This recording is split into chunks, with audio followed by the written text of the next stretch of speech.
Welcome, everybody, to the To Be Named podcast. It is a joint project between the Super Bonato brother himself and the PVGA. I am the fighting champ, Jason Swinchock, and the ghost that knows the most is my co-host named Greg. Now, I wouldn't usually get into what we do on this show because this is a very special return show, and we're going to change the format up a little bit tonight. As I'm sure everybody can see, it looks a little bit different. Greg, why don't you take us in with a nice smooth landing to this audience? What's going on? Well, I want everyone – I've been pretty much boasting about it all week. We got the man with the plan, the American Daredevil himself, Johnny Patch, who I will refer to as most the podcast as Mr. Patch because he is the guest. He's, 6 years younger than me, but I'm still saying that he is Mr. Patch without – Thank you for the respect. I appreciate that. Hey, much love. And then we also got my good friend, the EVP of the PVGA, Josh. And I'm going to butcher your last name because I'm bad at fucking announcing stuff. Sabatini. Take it. Sabatini. It's perfect. Sabatini. Congratulations. You get to keep your job. Wow. Yeah. I'm safe for one more day. Yeah. Yes, let's go. Well, you haven't got through this interview yet. So. Right. I'm fucked. We're here, guys. This is the interview we've been waiting for. It's something that I've been very excited for, being a huge IWC fan myself, being one who actually was a really big fan of Johnny Patch after the first show I went to after I think when I met Scott Hall was the last time. Yeah. Well, I happened to run into the guy outside. Don't tell us the Scott Hall story again. We don't have time for that. Well, I ran out, and I think I referred to this. I think on the podcast I was talking with Josh on the AJW podcast. I ran into Johnny Patch outside. It was an interesting time. So to have that kind of someone of a wrestler to come out and just actually have a conversation with you outside while you're having a vape, it was just pretty neat. So he became my favorite at that moment, just kind of like Nick Lendl. I just have to know how that story turned out. I just want to know. I mean, how does he come up? Do you even remember this? Hey. No. Yeah. I was just outside. I was like, hey, man, you had a good match. Like, oh, thanks, man. Appreciate that. Yeah, we were shooting the shit a little bit, having a nice little conversation. Did you immediately think that this man could be in love with me? Is that what you thought out of the game? I didn't put two and two together back then. I had a little bit of CTE that night, probably. Sure. It was a tough match. I mean, it was a hardcore match, I believe. Yeah. No, it was. I can remember now. What show was that? It was the one right before the Corona outbreak. I think it was right before Vegas and Pollock. Oh, okay. And then there was the Corona after that. Was I in that four-way? It was the fatal four-way between hardcore, Jamie Jameson, Sean Phoenix, A1. That's exactly what it was. Yes. And I was like, wow. I love that match. That was a very fun match. That was the last match I went to was that time in Meadville, and now it had been maybe a year ago, but I always kept up with it on Facebook and everything. So I always knew who Johnny Patch was. I knew who a lot of the roster was. And I'm glad a lot of them are still around, minus Wardlow, of course, but, bigger and better things for Wardlow. But not saying the same for you because you're definitely going to be up there soon, I'm sure. I hope so one day. I know a goal of Greg's when we started this thing, maybe 3 months ago now? We started it in about June-ish. Sometime in May. I want to say late May. Either way, one of your biggest goals was to maybe one day you think we could get an IWC wrestler on this thing. And that was actually on the first episode. Yes, we can set goals, and look here. There you go, Greg. The floor is yours. The floor is mine. And the first thing I would like my fans who don't follow the IWC as much as I do, because I know a lot of them don't even know that Pittsburgh even has an independent promotion. But what drove you? Whoa! I just what drove you to pursue pro wrestling? What was the day? Start over.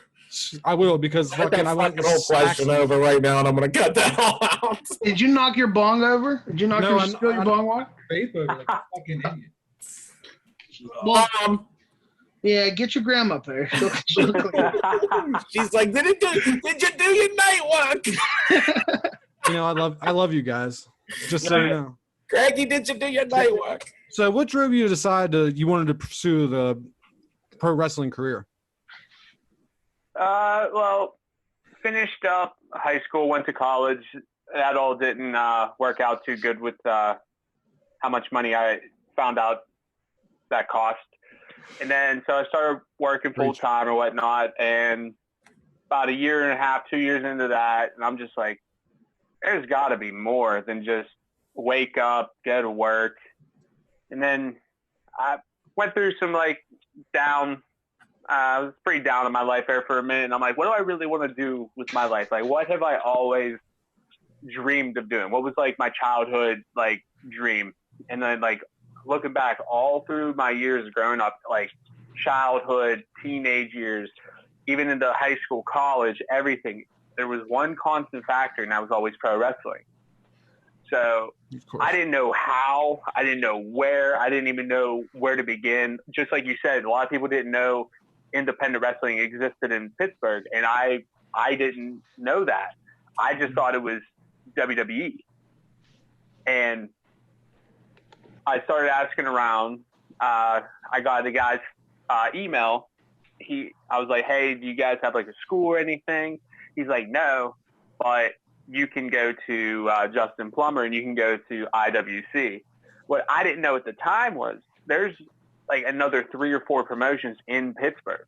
Mm-hmm. So this dude I've never met in my life dictated my entire career.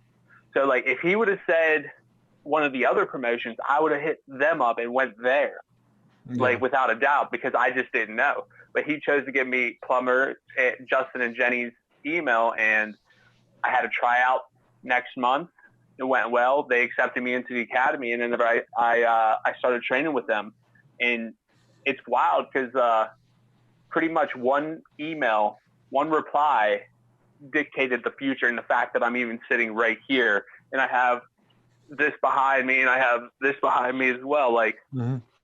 It all comes down to just one reply.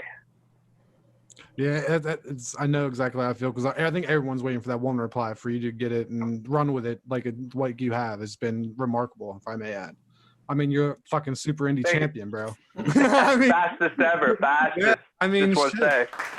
So how long did you train until you had to become all right, they're gonna be all right, you're getting the strap. How long did you well, hold on, before we move into that, Greg. So let's just recap here a little bit. Good. I'm sorry. Now you're from the same area, Fredericktown area. Yeah. So when you were in high school, how did you and Josh know each other? I more or less was friends with his little cousins, Angelica and Matt. Matt was a little bit older than me, and then I was in the same grade as Angelica, and just being mutual friends, I seen him here and there. Yeah, and I remember whenever you were young, you lived next to a mutual friend of ours. You lived next to Brandon Stazzula, right? Yeah, that was my neighbor growing up. Brandon, Skippy, Alicia. And I remember when you were young, because we were older than you, and I remember I would be at Brandon's house, and you'd be running around in the yard acting all crazy and just doing all the stuff you do now in the ring, but on a swing set. You know what I mean? And still getting hurt. Yeah, absolutely. and I remember that, and we just always stayed connected throughout the years, and it's just it's super cool to see it come full circle, and to be sitting right here right now. Yeah, it is wild. I totally agree with that. Good thing you brought up that, because I totally forgot. That's how I met a lot of people your age. Sure. Was through my neighbors, Skippy, Alicia, Brandon. They would always have people, and there would be people. You were the little sideshow kid that lived next door to everybody. No, dude. I swear to God, I'll see someone and I'll go up, I'll say hi. They're like, "Who are you?" I'll be like, "Remember that short fat kid that lived next to Skippy and Brandon growing up? Oh my God, that's you!" I'm like, bro, yeah. Not so fat anymore, though. That's fat. I mean, it's shredded. I got a little bit of a belly. Yeah, dude, which is a good lead into that next question, Greg. I drink enough Dr. Pepper. I need to start training. Can't be the one that's falling back either. I got to make sure I'm moving forward as well, and it's motivating you to keep going forward, and it's probably it's definitely remotivating them backwards as well. I just wish a lot more of that those things could be in other businesses. Yeah, a Big Show, one of my favorite quotes ever from Big Show, he was like, I used to get told that I had a lot of potential, but potential just was a French word for ain't worth a fuck right now. Yeah. I like that. I like that Absolutely. a lot. I like that a lot. I might actually use that for my brain. Well, you know what? I want to touch back on a little bit of something you said. Your tryout match. Can you say who you worked with on your tryout match? Yes, DJ Z. Oh, okay. And you know what's actually funny? You brought that up. I actually just watched this morning a Johnny Patch versus DJ Z match. My God, did you guys tear the fucking house down, bro? I would like to think that he tore the house down and I was just in the ring with him. Either way, it was tango. great to Just see. Yeah. tango, first of all. Yeah. Dude, it was just Yeah, like, does that frighten you that Greg's just watching your match? Just tuning in, champ. Let's put it this way. If I'm going to bring someone into an interview, I want to make sure that they know that I know them. You know, I respect that. Yeah, I appreciate that. You got to put the work in to understand. There's a fine line between stalker and senior broadcast analyst. And Greg, You got to know your competition. You got to know your competition. That thing all day. Here's what I'll guarantee: he'll cross the line and just let us know when, and I'll pull him back. Okay. That's very true, but it was a great match. I really enjoyed it. You got anything to say now, Jason, or you want to go on to the next question? We kind of went off a little topic there a little bit. I was just curious about the tryout match. Move on. All right. So tell us about the first time you did your first pro wrestling match in front of a crowd. Like, what was going through your mind? Were you scared? Were you nervous? Were you energetic? Oh, I think it has to start at 9 o'clock in the morning that day, and that was my first ever match was against DJ Z. So like, arguably one of the biggest name to ever come out of IWC. I'm facing him in my first tryout match. The dude gets signed to the WWE literally 3.5 months later. I wake up at 9 o'clock in the morning, or like 8 o'clock in the morning, whatever. First thing I do, I run outside and throw up. I was so nervous. I immediately, bam. And I remember just thinking, just sitting there, just like, this is make or break. Like, there's no turning back now. And like, I remember just looking at the clock. It felt like I was looking at the clock every single minute for every single hour for 12 hours straight until I stepped foot into that ring. I remember setting up the ring crew, driving to the facility was like slow motion.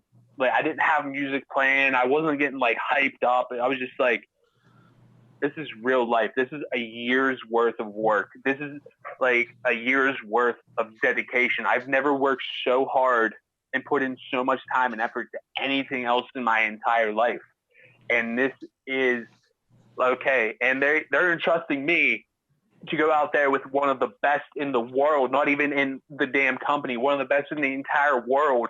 And they're entrusting me to have a match with him. So I was like dumbfounded the whole time this was happening. And then just when my music hit and I walked through the curtain, it was just like, oh man, it was like a light switch.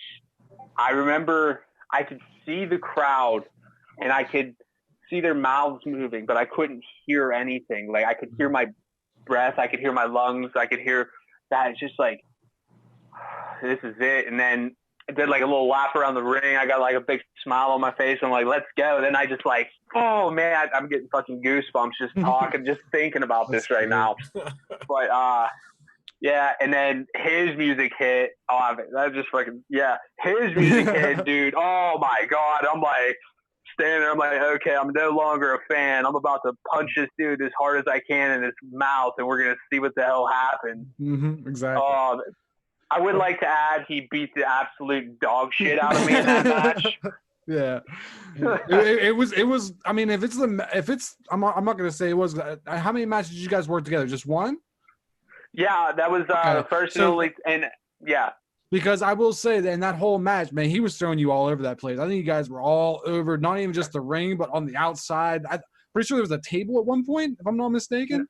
No, there wasn't. No All right, that was a different one. That was a different Johnny Patch match I was watching.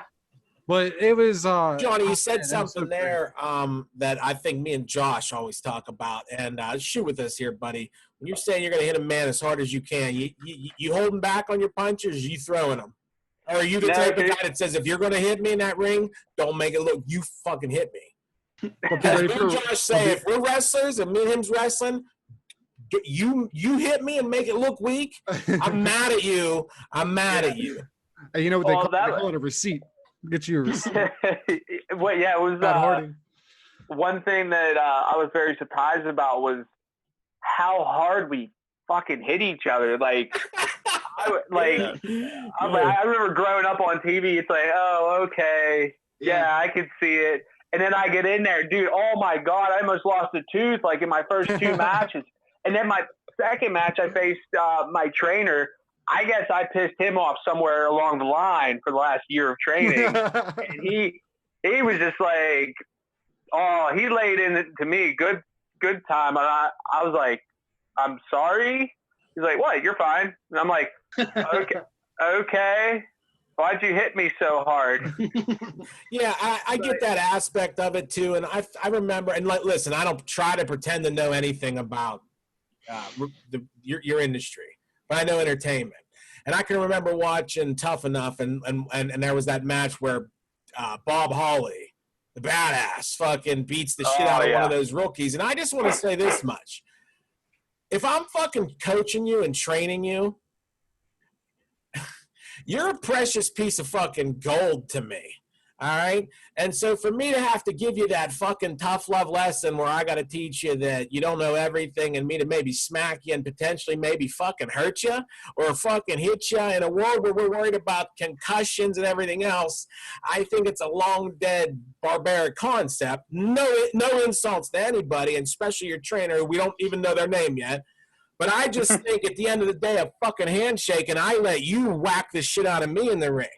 But that's how a true fucking leader would work. I mean, would you agree with that, Josh? Or I mean, like, is this industry that much different? Because I believe WWE left all that bullshit behind, and that's why their product floats out in bullshit limbo, because it's not pro wrestling anymore. And without that military structure to always build the new talent and pass that torch on, the mythos almost gets lost in it. Yeah, I would 100% agree with that. I agree with everything you're saying. I think if you're training a guy, and I will agree that I won't make the jump and make the conclusion that I know anything about in-ring things. But I would think that I would want to, if I was in the ring with a guy and I believed in him, I would want to put him over. And I don't know that I would. I don't know that I'd sock him in his mouth as hard as I could. I just don't think I would. Or is that an honor? Like John, maybe it is. Like maybe to take a punch. Like if Mick Foley comes in the ring and he's surprised, and is it an honor to get socked in the face by Mick Foley as hard as he can hit you, and then you're like, I took a punch from Mick Foley. Is that those are badges of honor, right? Or like this goes back. Like I'm not too familiar with this concept. This goes back years to. All right, let's see what you got. Are you here for the business? Are you here for the glamour? Are you here for the title belts? Are you here to get down and dirty when shit happens? Like, or are you just here to like be looking nice, having a bunch of abs, spray tanned up or whatnot? Yeah. Or can you actually hang? You want to run your mouth a little bit? You think you're the big shit popping? All right, let's see what you do when you get blasted in the damn mouth. Sure, I understand that. Yeah. And it's been like that. Like this industry is not what a lot of people think it is. And when people were like, our trainer is putting his name on the line by training us. So if he's going to be putting you out into the wrestling world with his name. It's like, who did you train? Like, who trained you? And I say my trainer's name. Either one, I'm going to represent him well, or two, the people are going to be like, oh, wow, that's him? Oh. He trained you? And like, pretty much you don't want to make your trainer look bad. So you're going to be put in positions where I would much rather it be with my trainer opposed to some dude that's like, maybe has like 1 or 2 matches and just got off of like a cocaine binge in the back. And he's like, all right, let's do this. And I'm like, all right, fuck. I'd much rather learn through my trainer opposed to in a Buffalo Bob's Backyard Bonanza 3 type scenario. Yeah, well, your business with its vaudeville circus roots, back when it was pure entertainment, there wasn't much of a kayfabe as a part of the show, and then they left town, and you had hero versus villain, strongman competitions. This all went into it. I believe when it broke away from the circus act and said, where a bunch of gangsters and a bunch of money men, the first booker was a money man and he was a banker, and I don't know the lineage of wrestling, but he's the guy that said, hey, see here, I can make some money with this, and then here's how we have to do it too. It fucking has to be militant. We have to break you in because you got to protect the fucking secrets. You got to protect this business. I mean, it might not have been in any of you guys' childhoods, but when I was little, to see a heel and a face ever in public, it wouldn't have fucking happened. And I'm only talking in the 70s and 80s, let alone when all the 90s, when all that shit broke away. So, I mean, I can see it. I've seen that business evolve way before the Attitude Era came along and changed the business. That was about the third change I've seen.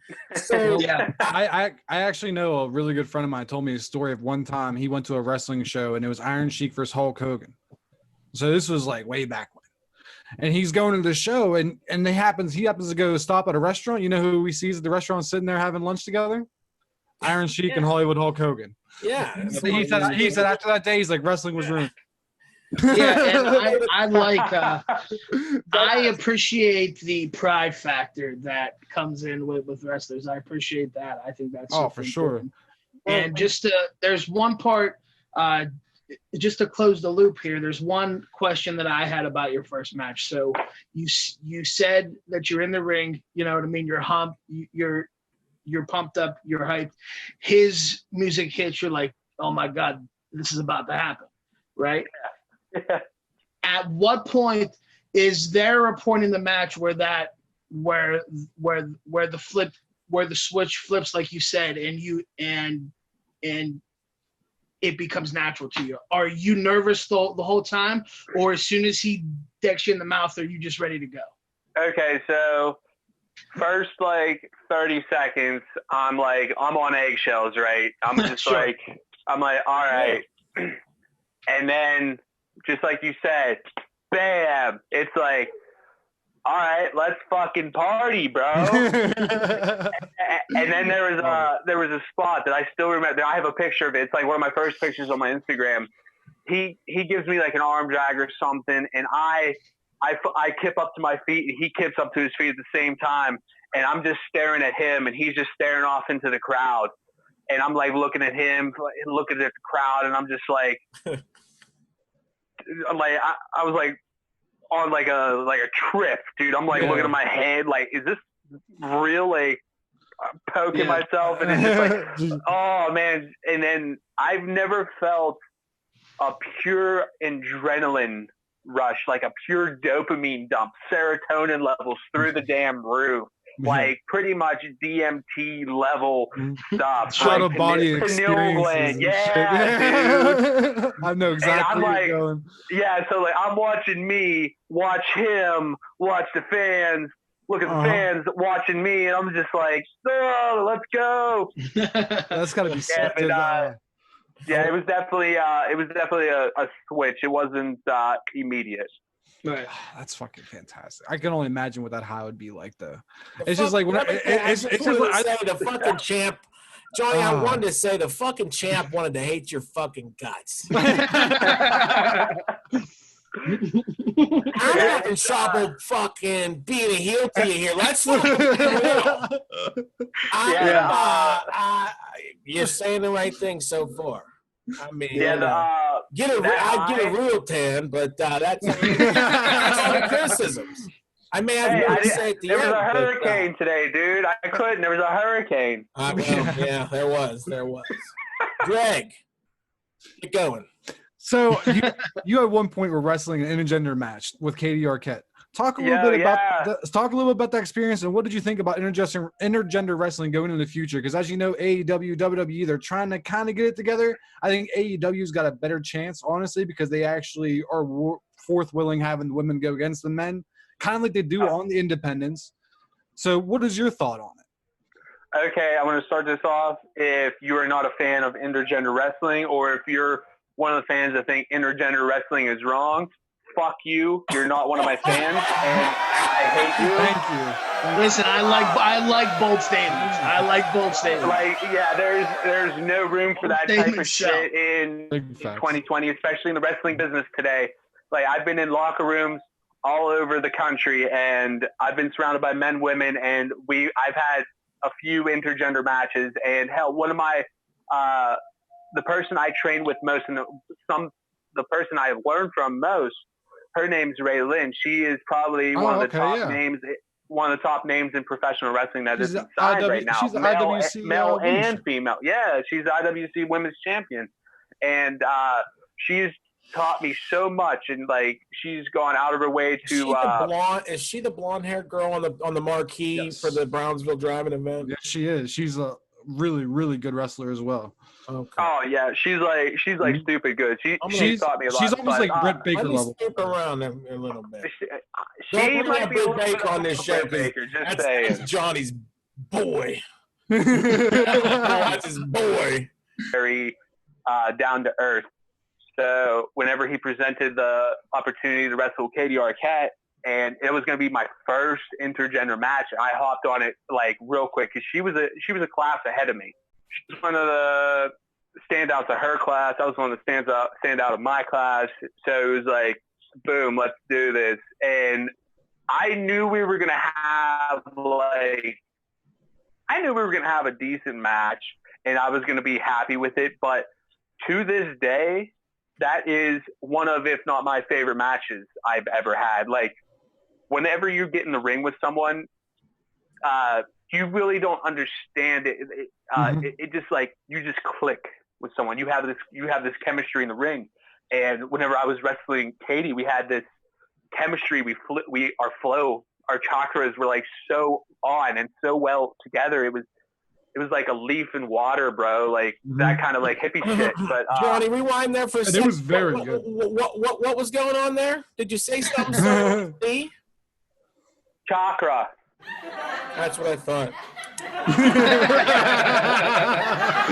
No, I will say, like, you're a baseball champ. I knew. Strike one. Right now, listen, I'm getting a full Reiki mind body reboot Monday from my therapist, and she would punch me in the face if she heard me say something bad about the voodoo magic. I'm getting cups too on my shoulder because us athletes, Johnny, you know what I mean? Oh yeah. You know what I'm saying? What gym are you at? You know what I mean? With all the mirrors and the selfies. How's that going yet? Instagram model. Sign up for my OnlyFans, man. Hey, man, you might make $2 million. Yeah, I was just going to say that. $2 million in 1 week. Exactly. Oh, I know. Well, I want to touch boobs. I want to touch a little bit on the Katie Arquette match because I'll tell you one thing. It was a very, very good. Like, probably one of the better intergender matches I've seen because, as you said, you guys were moving silky smooth. Like, you couldn't even tell there was a man and a woman in the ring. If you closed your eyes and just listened to everything, it sounded silky smooth, and it was fantastic to watch. And that's what wrestling is supposed to be. It's not supposed to be man, woman. It's supposed to be two athletes getting in there, two entertainers, two professional wrestlers Screw that gender shit. Screw that racial shit. Screw everything about everything. It's professional wrestling. I will say, to this day, my favorite intergender match is still China versus Jeff Jarrett for the Intercontinental Belt. That was probably, as a kid, seeing that, I was just like, oh, this is going to piss off everybody, and I love it. And it was good to see. It was good for the women in the industry. It also, it opens up more storylines and what many more options to tell and entertain people. I didn't feel the same way back in the day about China and Jeff Jarrett. I loved it. But I anytime things mix, I don't like mixed martial artists coming in. I mean, minus Brock Lesnar or football players that are coming in, or hey, fucking gamers that could be coming in thinking they can wrestle. What you're saying is, I mean, at the PVGA, we stand on the same thing. There was answers that, at the beginning, like, are we going to have a women's division? And it's like, why? We play video games. There's no, and I'll listen, every woman deserves a chance to get beat by me, just like every man, and just like I do. I'm 3-1 for 2020. What's your record, Johnny, for 2020 so far? 3-1 over here, actually. Well, yeah. Well, let's see. 1, 2, 3, 4, 5. 8-0 right now, maybe. Not bad. Yeah. And he got to keep his hair. Not bad. Yeah. Not bad. Well, my hair would look exactly like yours before I lost the hair mask. You shouldn't have lost the hair mask. You should have tried harder.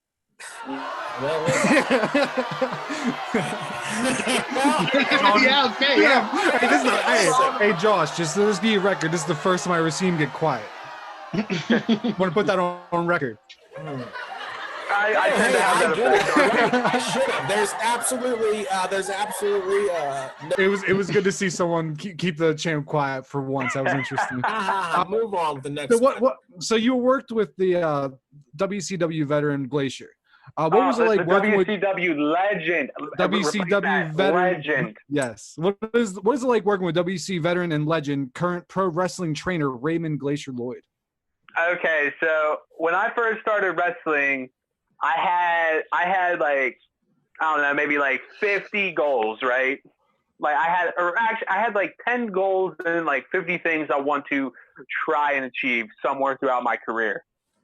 And I could have probably had that list up to 200, and on none of those, it would have been tag team with Glacier. Like, it was just so wild of an idea. Like, I never thought I would have this. He started wrestling in 1979. Jesus if he has one match this decade, he will have wrestled in 5 decades. There's only a handful of professional wrestlers that have ever done that. Not a lot of people know that. Glacier has wrestled in 5 different decades. But I told my trainer, I was just like, not going to lie, I never thought I'd be tag teaming with the legend Glacier. And he's like, okay, that's fine. We can take you out of the match. And he's like, no. And I'm like, no, that's fine. But I'm like really excited about this. I'm like pumped about it. I'm going to learn a lot. I just never thought this would be a possibility. And they played the entrance to this hype video, like the Mortal Kombat style hype video from like when he debuted. Yeah. And I remember my trainer asked his partner, he's like, how old were you when this video aired? His partner was like, I wasn't even born yet. Oh my! Yeah, when I saw Glacier debut in like '96 or '7 on WCW in the Glacier gimmick, I said, all my friends looked at me and said, "That was your fucking gimmick since Mortal Kombat came out," because I was the Blue Ninja guy. So Sub-Zero, bro. What's his name? Sub-Zero. Yeah, well, no, but what's his Glacier's real name? He's a coach at AEW right now, ain't he? Raymond. Yeah, Raymond very Lloyd. knowledgeable. Very knowledgeable. Well, listen. Yeah, and listen, all respect to I Glacier. have some very powerful people in the entertainment biz, and they may be sending a little Mr. Glacier some letters because the champ's in town, and I'm coming to fucking get what's mine. And that's maybe the entire industry. Yeah, and I would just say in defense in defense of the PBGA, before you wrestled with him, I thought he was dead. So I'm glad to see him. Wow. And I just had never heard of him for years. I just assumed he was. And then when he came back, I couldn't believe it. I couldn't believe when I saw that you wrestled with him. I definitely. Yeah. And like we told you, listen, Greg wrote those questions, so it was like that boy did his homework. Greg, you're doing great too. Keep it going though. Yeah, I'm just waiting for a question from Greg. It was like, all right, so it seems to hear that you like Marvel underwear. Do you like Green Lantern, or do you like super? Like, what the fuck? Wow, it's like that. Greg, air. Oh my God! Hey, you know what they say? Never meet your heroes. That's true. Yeah, but, I mean, I we think could have Scott Hall thing. Hey, John, the difference between your fans and my fans is my fans don't leave disappointed after they meet me. I'm everything in real life. You know what I mean? I'm everything in real life, buddy. You know? Greg's going to walk away from me now going, yeah. I'm enjoying these questions. These are definitely some of the best questions I've had so far. Listen, the last time I attended an IWC show was probably 2008, 2009. It was a bass brawl in Bentleyville, okay? This fucking guy, I'm talking, this fucking he walks away and is... I'm listening. Is that why you asked me about Mario Wonderland? On the fucking Champs podcast. I think they were shorts. No, I look like Mark Wonderland. I was still listening. Don't worry.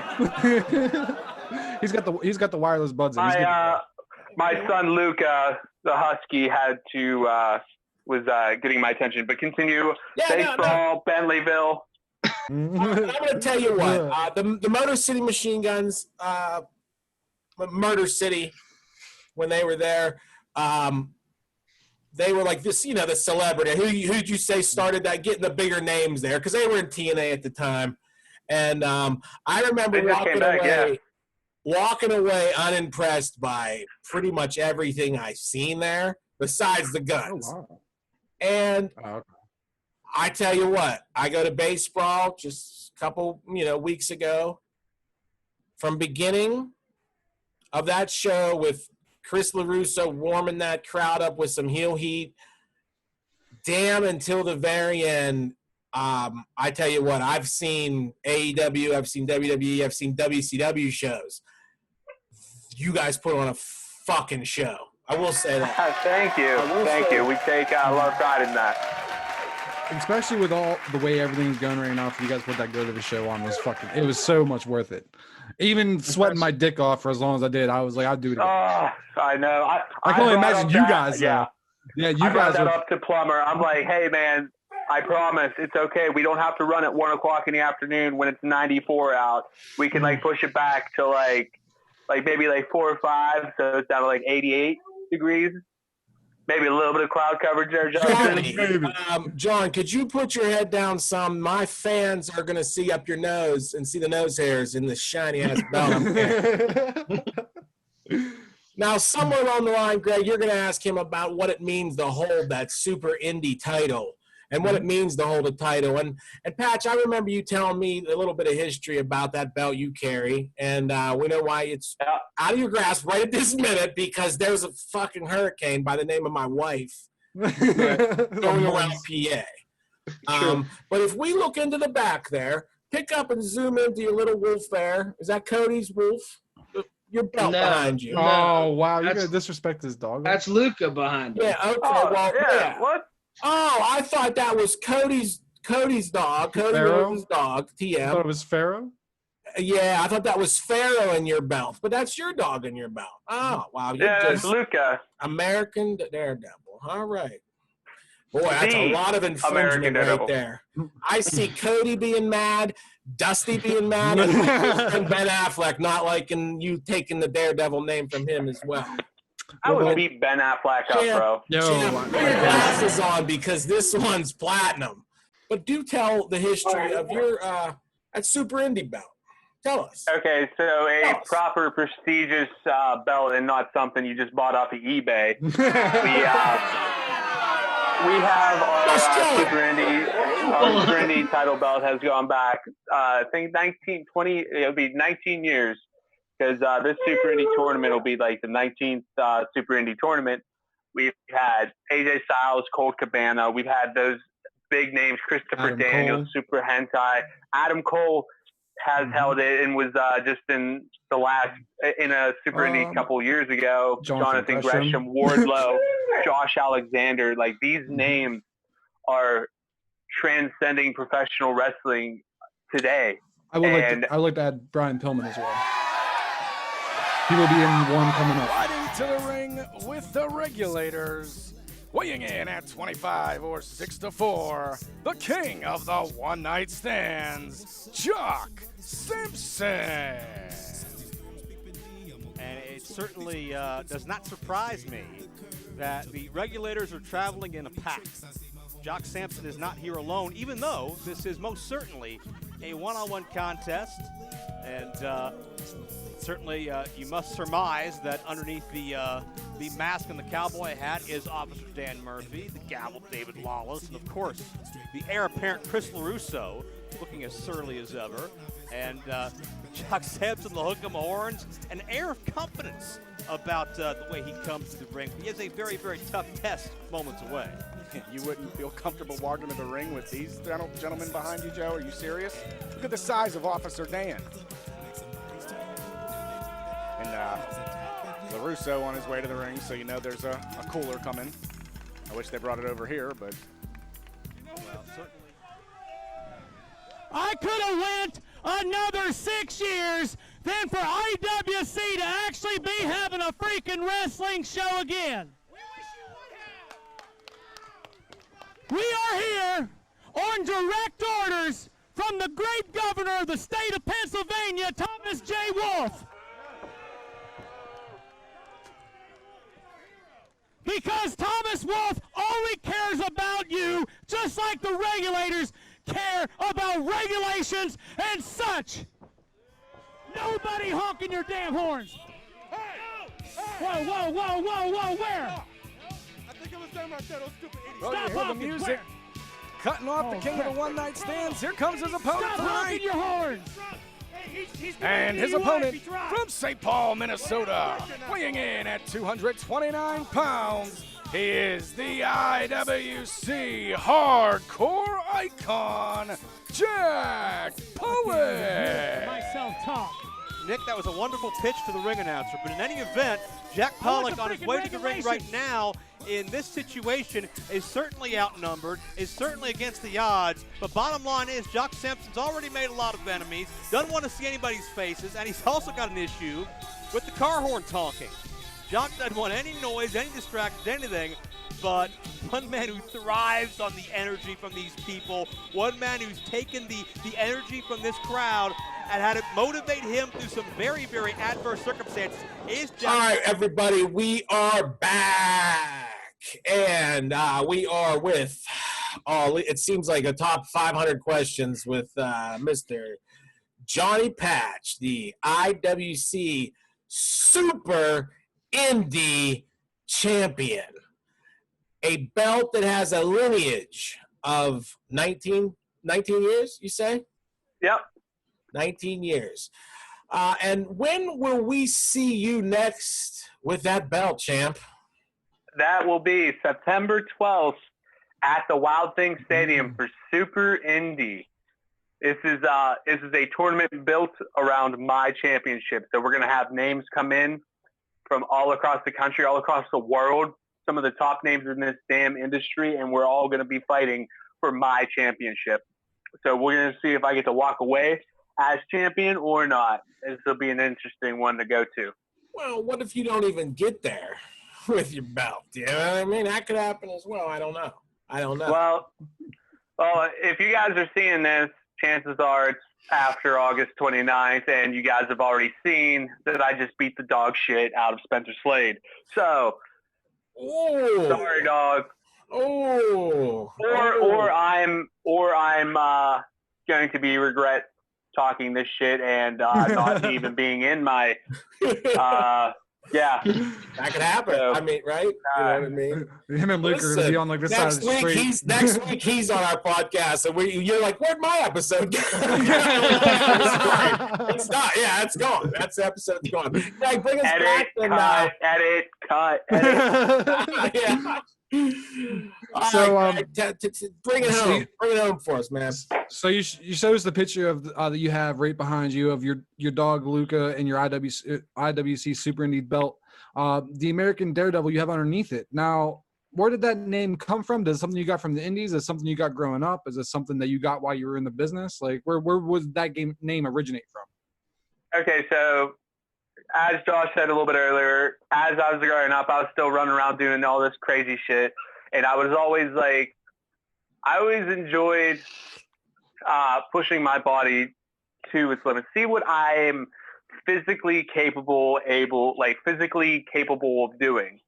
And some of my biggest heroes growing up were Travis Pastrana, Evel Knievel, people like that who literally just lived off of the tagline, "Send it." Like, right on. I get made fun of a lot because people are like, "Yeah, man, just send it," and that's literally how I portray my wrestling career. So it's like Nike, just do it. You're just sending it. Yeah, just send it. Like, what are you sending, Mr. Patch? What specifically are you sending? It.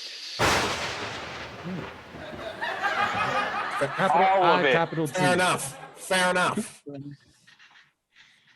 All of it. You glitched out there for a second. Yeah.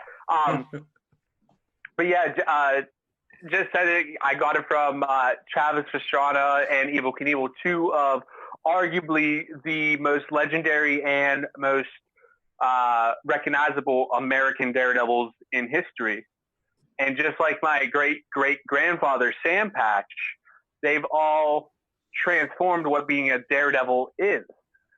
Travis Pastrana took what Evel Knievel did. Evel Knievel pretty much started what the new age daredevil is capable of. And one of my taglines I also use, I got it straight from him. And actually, it goes back to Glacier. He's the one that brought it up. Glacier was a huge Evel Knievel fan. Okay. And he told me, he's like, if you like what I did today, just wait and see what I have in store for tomorrow. And people would ask him, what do you have in store for tomorrow? I don't know. We'll see. But it's going to be better than what I did yesterday. So it's always looking forward, always trying to push the limits. Like when I did my coast to coast shooting star, like that's a move that has never even been attempted in the history of professional wrestling. Professional wrestling has been around for 100 years. Mm-hmm. Nobody has ever even attempted that. And I attempted it and hit it. Did I hit it as good as I could have? No, there's always room for a little bit of improvement. But there is a sense of like when I was up there and I was looking across the ring, it was just like, fuck it. Send it. I love it. Yeah. I love it.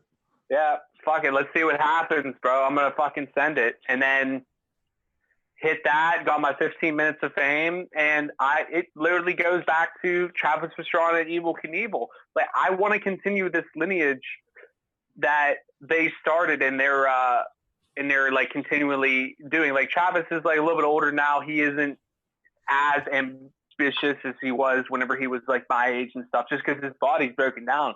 And I have that same mentality where it's like, I have my body, so I'm going to use it. I'm going to be dead anyway, so I might as well push it to its limit and live out a life to the fullest. I would much rather live a full life and get everything out of my body that I can, out of my soul that I can for 30, 40, 50 years, opposed to taking the safe route, opposed to like playing it safe and living until I'm 80, 90 and just like struggling to live. I would much rather live a full life opposed to a safe one.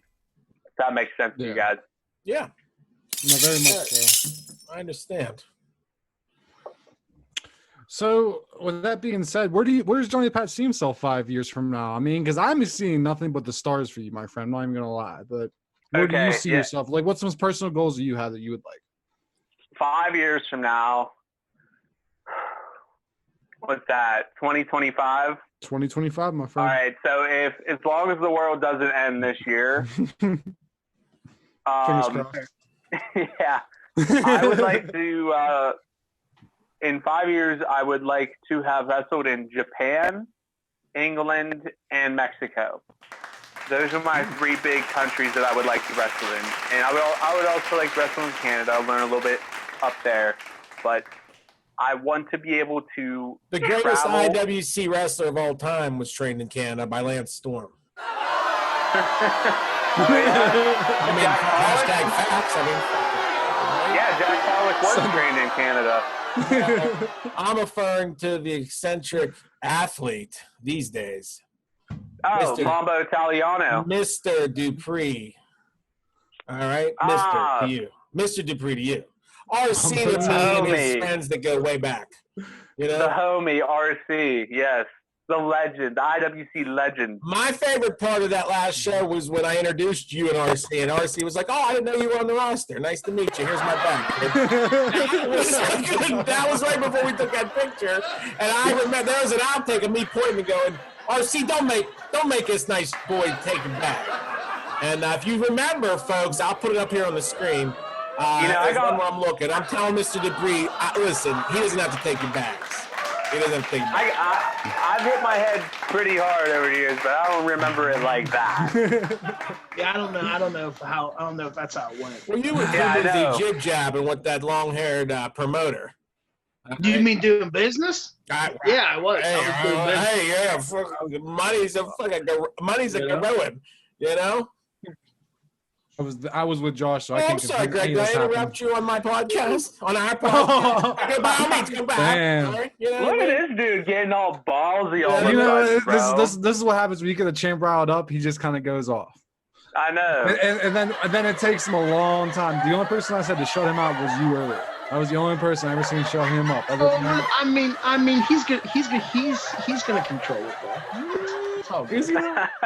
You know. Let's let this world be known. The only reason Josh is on this podcast is because the powers that be have him here in case I get out of fucking control. Hey, that's 100% true. There's a vested interest in this podcast with the business of PVGA, and I just got to make sure. Hey, just saying, if you guys didn't have Josh for this podcast, I'd think that I'd be like, wow, a couple scrubs want me to come talk video games with them. Who the hell are these? But no, so I feel like you guys owe Josh a little bit of a thank you. Like, yo, don't worry. Let me get my homie Johnny Decent over here for this podcast. All I know is I've been forever grateful for Josh since day one. Listen, I don't work for thank yous. You know, don't worry about it. But thank you, don't pay the bills. So you did reference a little bit of and I chirped you a little bit on Twitter because you were talking about I got to buy this Madden 21 now. I was going to hold off for it. What the fuck are you doing? Dude, we got the 2K21's coming out soon. What are you doing, man? You know, like it's going to be the first game in 9 years that 2K's put out a football game. There's going to be some kinks, but like I've always just enjoyed doing the Ultimate Team. I usually build last year I went real hard into it. Me too. This year I'm gonna do a theme team. I'm gonna do a Steelers theme team. That way I don't have to grind. Dude, I put hours into Madden last year, and then this year I'll just focus on my theme team, so I don't have to worry about getting an Ultimate Team. So I can just have fun with the players that I like, and plus they have the yard coming out. Here's the other thing: that's gonna be me too. 2Ks make you play for the Ultimate Team pay bullshit. No other game does that. I'm playing MLB right now, and I love my Ultimate Team, and I don't have to buy fucking contracts. That's bullshit. Yeah. Oh, And I man. hope Contracts and injury cards were the worst things ever. Bullshit. And I loved my fucking. I have the best ultimate fucking team ever on 2K20. I have the fucking. Chef. I have the Flint Tropics.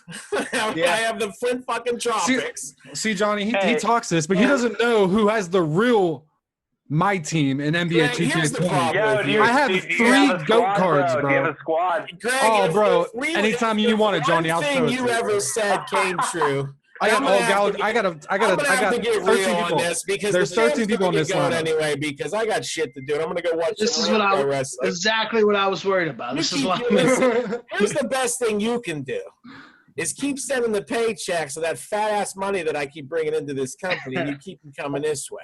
All right, Yeah. you over there to my left, you better thank the stars above you met me because I'm going to take you places that no one's ever seen. And that brings me That's all you have. to the little guy below me. Yeah, Mr. Patch, who up? we're happy he's on the podcast. I am very happy to have. I'm very happy to be here with you That's guys. Make no That's what mistake. we're talking about. Make no mistake. I thank you for being here. I wanted you to be here. I'm Yeah, excited. you paid me to be here. Absolutely, I would love to be here too. And you know what? So here's the thing I wanted to tell you, and I just wanted to have a face-to-face with you in front of the world and say, this is what I feel about you. All right. And being from a hometown boy, I want this message to come with some love and respect. John Angelo would respect that.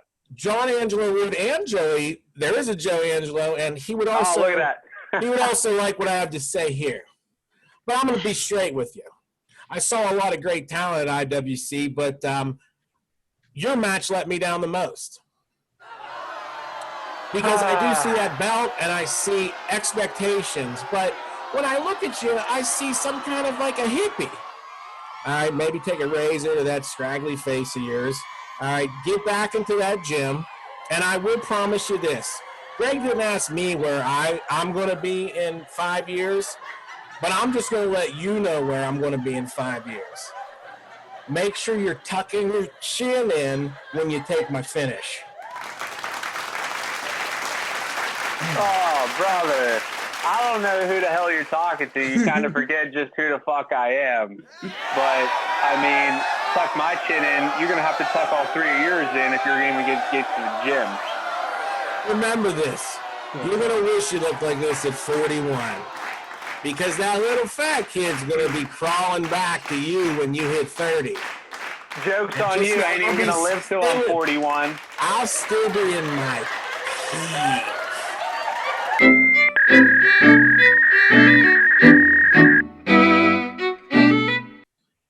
You know what? Yeah, I know. I didn't want this to go this way, to be honest with you. You know, John, I you know, A lot of hostility. I'm gonna tell you this much. I'm not sorry for what I said, but I am damn glad you're here and giving us this exclusive. I will say that. Hey, I love being here, too, because you guys sent me a paycheck. So, I mean, thanks for paying for a couple hours of my time.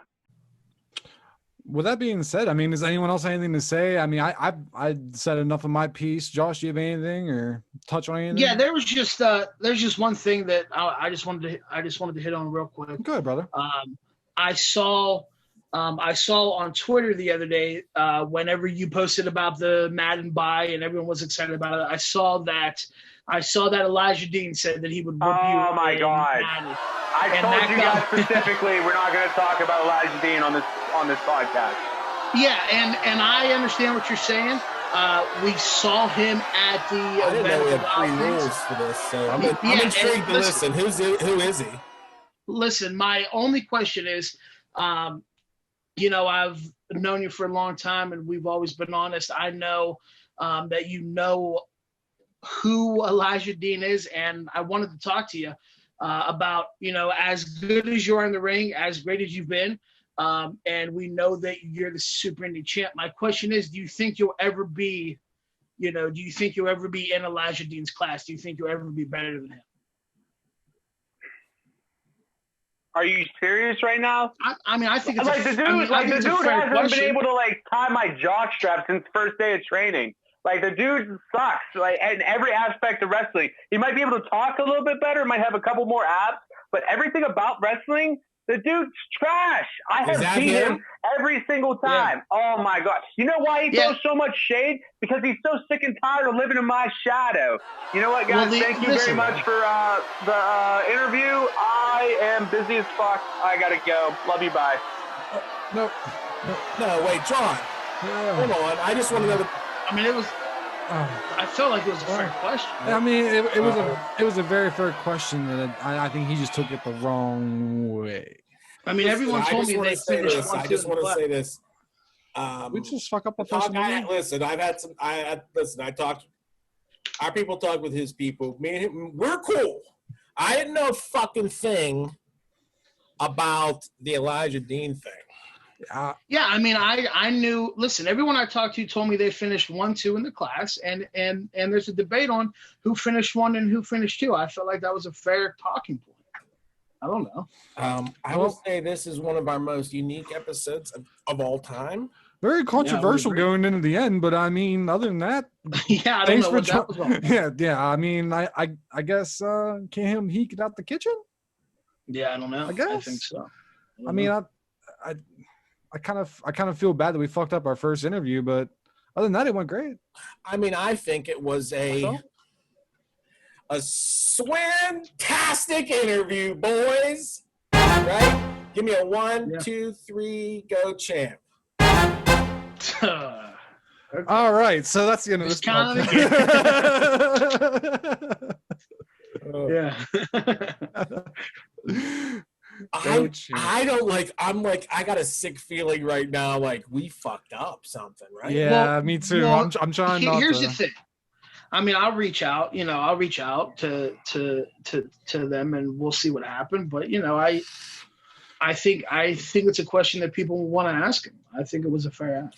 Should we ask Elijah Dean to come on the podcast? Fat. I mean, that's a low blow. That's a low blow. Sure. All right. Sure. And I'm not the fucking fattest in PVGA for damn sure. No, I wouldn't think. I'm the fucking I'm probably more fit than Greg. Well, maybe the flagship and War Dog. Yeah, Dog's got some big guns, dude. Oh, War Dog. Yeah, listen, he's a house. He's a fucking whole house. Good Lord. Jesus Christ. Well, listen, I'm scared of that. I mean, okay, we gotta listen. We gotta wrap it up because we gotta watch Dynamite anyway. Mm-hmm. Yeah, and I gotta see. I don't know. I gotta call and see what happens. Well, like I said, do you think maybe we should just have Elijah Dean going? You Here's the fucking thing. Maybe it's Elijah Dean's a class act because I didn't know that looked like him. But I'm telling Johnny that's maybe what he should do. Clean it up a little bit. Oh fuck, he might have been thinking. I'm making turn. I don't know who the fuck Elijah Dean is. Listen, did that hot shot wrestle? Yeah, we saw him wrestle. I remember. Oh, the guy I really liked that you kept talking about. Yeah, his girlfriend's there. His tag partner are they're gonna wrestle steak and eggs for the belt. Oh my god, that fucking guys are way better entertainers. I just had that. I mean, they're not RC. Sure. But they're definitely leagues above that little dust devil. You know what I mean? Listen, I don't want to. My mom's not gonna like to fucking hear that right now. I didn't like to hear that, to be honest. I didn't like to hear that. I feel like we're disrespecting our guests. And listen, we didn't buy. Listen, I didn't just get a spray fucking Tanner. I would look just as good. You know what I mean? And for the record, we didn't buy that belt on eBay. And I know that belt is. Listen, I know that belt was more expensive. Well, you didn't even have my fucking back when he brought that up. You fucking sit there like a mute. You know what the belt fucking costs. Listen. I just thought it was all in jest. I didn't know he was actually angry. Yeah, I think right after that I started. You want to bring up Elijah Dean? I don't listen. Let the record show and let the truth be this episode. That's why this all has to be put out there. Is that maybe I heated the room a little? Yeah, I would agree with that. Thanks.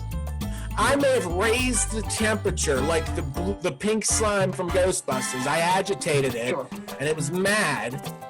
And then you just put the fucking I mean, you said the only thing, like. I'm asking a fair question. I'm asking a fair He fucking question that our fans want to hear. I meant shave up like me and look a little bit, you know, the Frederick Killer look. That's what I meant. I didn't mean like clean shaven, and he meant I thought I meant Elijah Dean. You know what I mean? But listen, hey, well, I can stir him up though. You're flustered when you got to go for the fat joke. I know. All right. The fat kid called the fat kid fat. Yeah.